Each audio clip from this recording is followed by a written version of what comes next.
Keuangan ialah laporan yang menunjukkan tentang kondisi keuangan perusahaan pada saat ini. Maksudnya kondisi perusahaan pada saat ini ialah kondisi perusahaan pada suatu periode tertentu atau masa tertentu. Orang-orang yang membutuhkan laporan keuangan ialah pemerintah, pemilik, manajer, dan semua pihak-pihak yang berkewajiban atau memiliki kewajiban kepada perusahaan tersebut. Laporan keuangan ini disusun dengan tujuan untuk mengetahui kondisi perusahaan pada saat ini, untuk mengetahui ke depannya akan menggunakan langkah bagaimana, untuk mengambil langkah ke depannya bagaimana. Laporan keuangan ini dibagi menjadi 4, yaitu laporan perubahan modal, laporan neraca, laporan arus kas, dan laporan disusun, maka perlu diadakannya analisis terhadap laporan keuangan tersebut. Analisis laporan keuangan harus dilakukan dengan teknik dan metode yang tepat agar hasil yang diharapkan benar-benar tepat. Tujuan dan manfaat analisis laporan keuangan ialah supaya kita bisa mengetahui bagaimana kondisi keuangan perusahaan pada saat ini.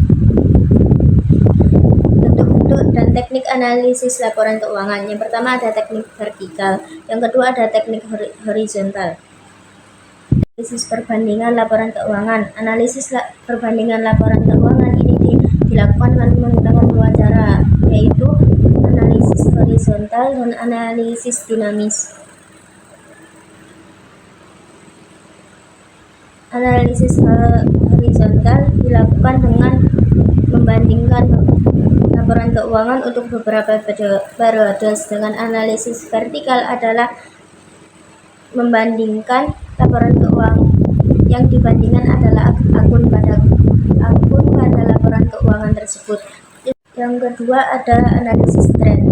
Analisis tren atau trend list merupakan analisis laporan keuangan yang biasanya dinyatakan dalam bentuk presentase.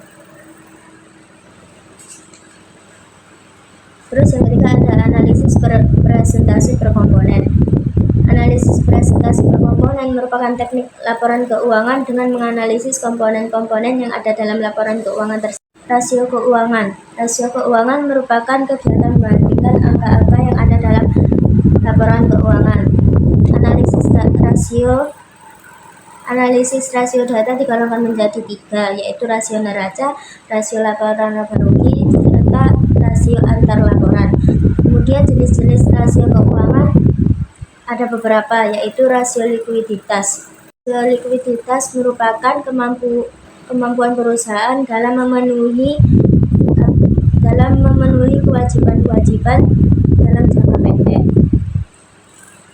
Itu ada rasio solvabilitas. Rasio solvabilitas merupakan rasio yang digunakan untuk mengukur sejauh mana aktiva perusahaan dibiayai dengan utang. Kemudian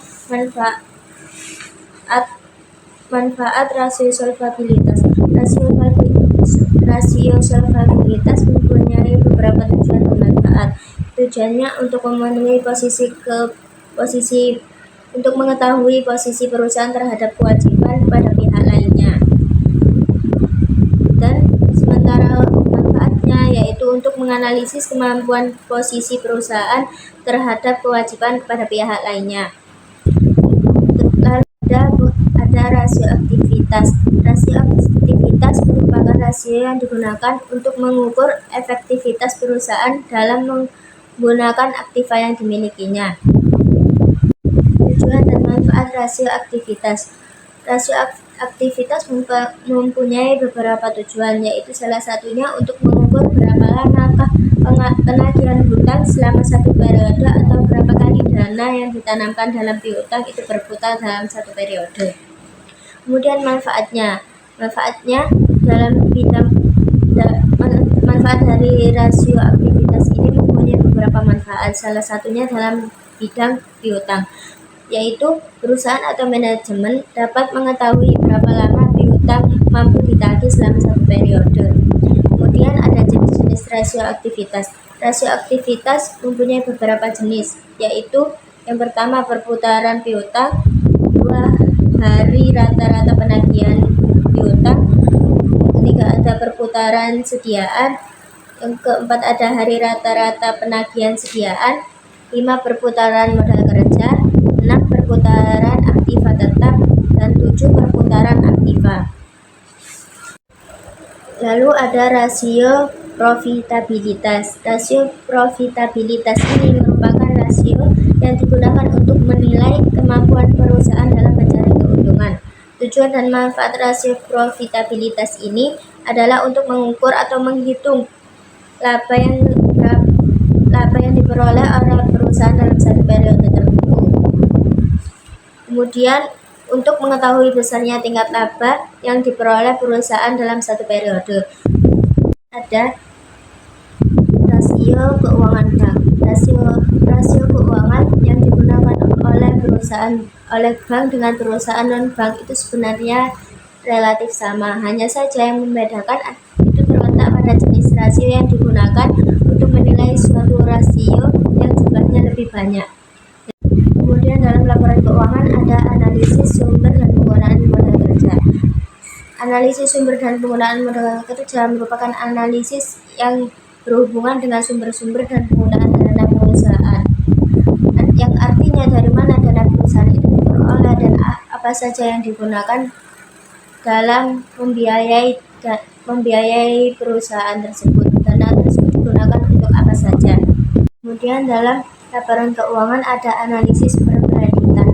Apa itu kredit? Kredit menurut Undang-Undang Pokok Perbankan Nomor 10 Tahun 1998, kredit adalah penyediaan uang atau tagihan yang dapat dipersamakan dengan itu berdasarkan dengan persetujuan atau kesepakatan pinjam-meminjam antara bank dengan pihak lain yang mewajibkan pihak peminjam melunasi utangnya setelah jangka waktu tertentu dengan pemberian modal, dengan pemberian bunga. Adapun unsur-unsur yang terkandung dalam pemberian suatu kredit yaitu yang pertama kepercayaan, yang kedua kesepakatan, yang ketiga ada jangka waktu, kemudian 4 ada resiko. Dalam laporan keuangan ada analisis laba kotor. Laba yang dimaksud dengan laba merupakan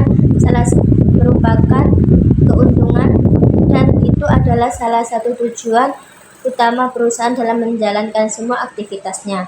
Nah, dalam laba sendiri itu ada dua macam, yaitu laba kotor dan laba bersih. Laba kotor artinya laba yang diperoleh sebelum dikurangi dengan biaya-biaya yang menjadi beban perusahaan. Kemudian dalam laporan keuangan ada analisis break-even point. Analisis ini merupakan salah satu analisis keuangan yang sangat penting dalam perencanaan keuangan perusahaan. Analisis ini digunakan untuk mengetahui pada titik berapa hasil penjualan sama dengan jumlah biaya, atau perusahaan beroperasi dalam kondisi tidak laba dan tidak rugi, atau laba sama dengan 0.